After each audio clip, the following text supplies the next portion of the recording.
mon opinion est que la solution à l'est du pays, c'est d'abord une solution de la défense, et non pas une solution sécuritaire. La défense, c'est qu'il faut régler la situation avec le Rwanda. Régler la situation, il faut faire la guerre au Rwanda.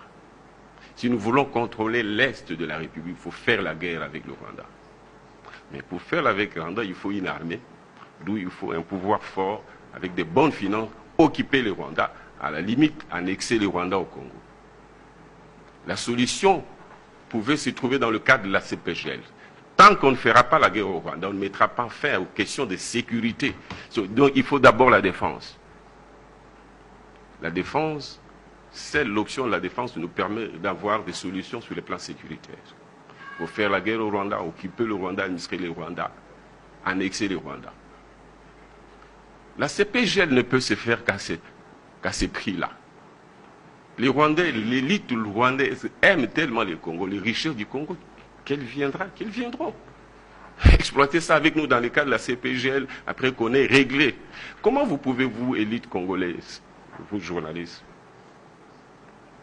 penser qu'il est normal que le Rwanda influe sur la politique congolaise?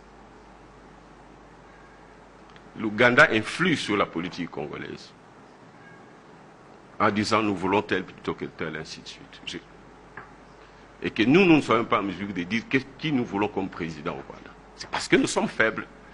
Les premiers défis, il faut les lancer à nous-mêmes. Tant que nous n'aurons pas une armée, et nous n'aurons jamais d'armée si on n'a pas une bonne économie et par conséquent de bonnes finances, pour être en mesure de financer notre armée.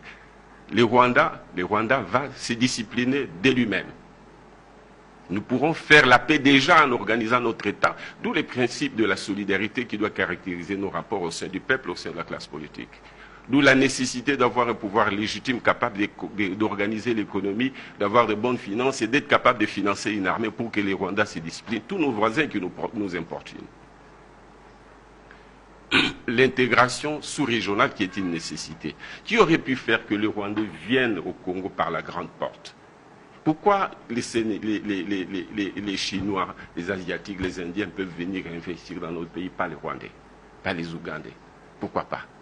Ce sont les Africains et les Congolais, de manière générale, nous sommes africanistes. Les Rwandais peuvent venir investir, exploiter. D'ailleurs, les 10 000 ou les 5 000 ou 8 000 kilomètres carrés qu'ils veulent avoir et qui n'auront jamais, en tout cas qui n'auront pas dans la paix. Et la guerre sera longue et peut-être éternelle. Ils ne l'auront jamais. Mais ce 10 000, c'est peu par rapport à ce qu'ils peuvent avoir en venant au Congo.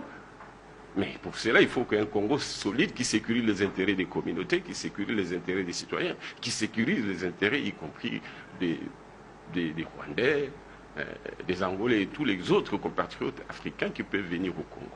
Il n'y a que dans la paix. Il n'y a que dans les respects mutuels. Il n'y a que dans la sécurisation des intérêts des communautés locales, congolaises, rwandaises et autres, que nous pouvons travailler ensemble et mettre à la disposition de l'Afrique, nous, Congolais, tout ce que nous avons comme opportunité, mais aussi profiter des opportunités qu'il y a au Rwanda. Pourquoi pas? Alors, pour obtenir ça, il faut faire la guerre au Rwanda. Ce n'est pas en pleurnichant. Peut-être que cette guerre-là ne sera pas nécessaire si déjà nous montrons que nous sommes forts, nous, Congolais, et que nous avons la cohésion entre nous. Les Rwandais pourront venir s'installer au Congo, faire le commerce, exploiter les richesses minérales, faire de sorte que les Rwandais qui sont nos frères, parce que nous, moi j'ai étudié avec des Rwandais, je ne savais même pas. Donc nous sommes toujours bien comportés. Peut-être que le cafouillage qu'il y a dans notre pays oblige les gens, les multinationales, les Rwandais et tous les autres de venir prendre frauduleusement ce qu'ils auraient pu prendre en toute transparence en travaillant avec les Congolais, quitte à ce que la part des Congolais reste au Congo, en l'occupant si c'est nécessaire, en l'exploitant ou en l'annexant au Congo. Pour qu'on fasse un même pays ou une confédération congolaise, ce n'est qu'alors que nous aurons la paix pour que nous puissions développer la sous-région des Grands Lacs.